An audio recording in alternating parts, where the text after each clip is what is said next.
تو پھر جب سب کی ایک متفقہ آواز ہے تو پھر ضد کیوں ہے؟ کس بات کی ضد ہے؟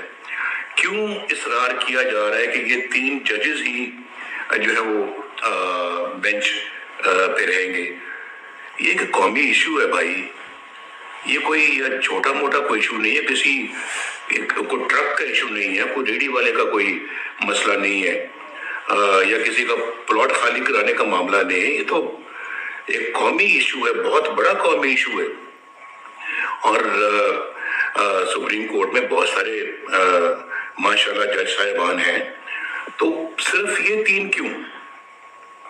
اور میں یہ سمجھتا ہوں کہ ہر کیس میں یہ 3 لوگ آگے آ جاتے ہیں اور پاکستان کی تبدیل کے فیصلے کرتے ہیں۔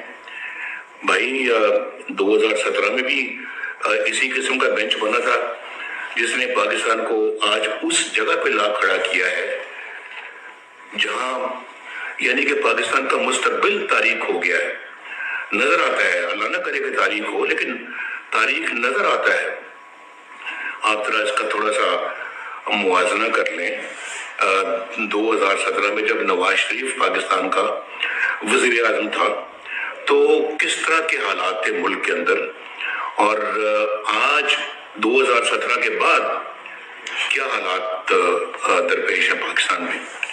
تو میں تو سمجھتا ہوں کہ اپنی قوم سے میں یہ کہوں گا کہ میری قوم کے لوگوں، دیکھو، اپنی آنکھیں کھولو، یہ آپ کے ساتھ بڑا گھناؤنا مذاق ہو رہا ہے۔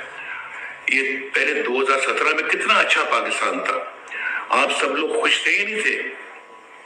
مجھے ذرا بتائیں کہ آپ کو ماشاءاللہ پیٹ بھر کے روٹی ملتی تھی، آپ لوگ کے خاندان یعنی خوشی کے ساتھ اپنا گزارا کرتے تھے، لیکن آج 2017 کے بعد آپ مجھے بتائیں کہ کیا حالات ہیں۔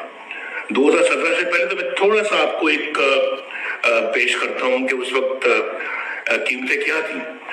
ڈالر 105 روپے تھا، اور اس کے بعد چینی 50 روپے تھی، آٹا 35 روپے کلو تھا، پٹرول 65 روپے کلو تھا، اور بہت ساری سبزیاں 10 روپے کلو ملتی تھی، اور بجلی کا بل بہت کم ہوتا تھا، اور بجلی بھی آپ کے گھروں میں آ گئی کیونکہ ہم نے اللہ کے فضل و کرم سے لوڈ شیڈنگ کا خاتمہ کیا، اور بجلی کے بل بھی اتنے آتے تھے کہ آپ بڑی آسانی کے ساتھ ادا کرتے تھے۔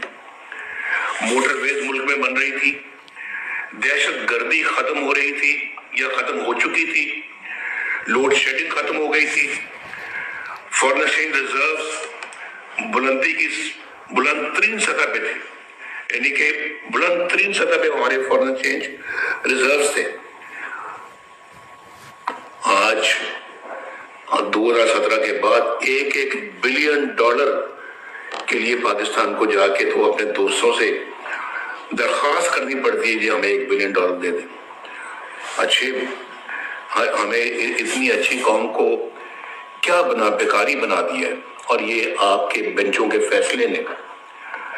یہ تو تسلسل لگتا ہے مجھے وہی 2017 کا جو آج ہو رہا ہے، میں بالکل اس کو اسی نظر سے دیکھ رہا ہوں۔ میں آپ کو بھی دکھانا چاہتا ہوں اپنی قوم کو، پلیز اپنی آنکھیں کھولیں۔ یہ پاکستان کے ساتھ انہوں نے بڑا گھناؤنا مذاق کیا، اور آج پاکستان کو خدا نہ خاصہ تباہی کے دہانے لاگے کھڑا کر دیا ہے۔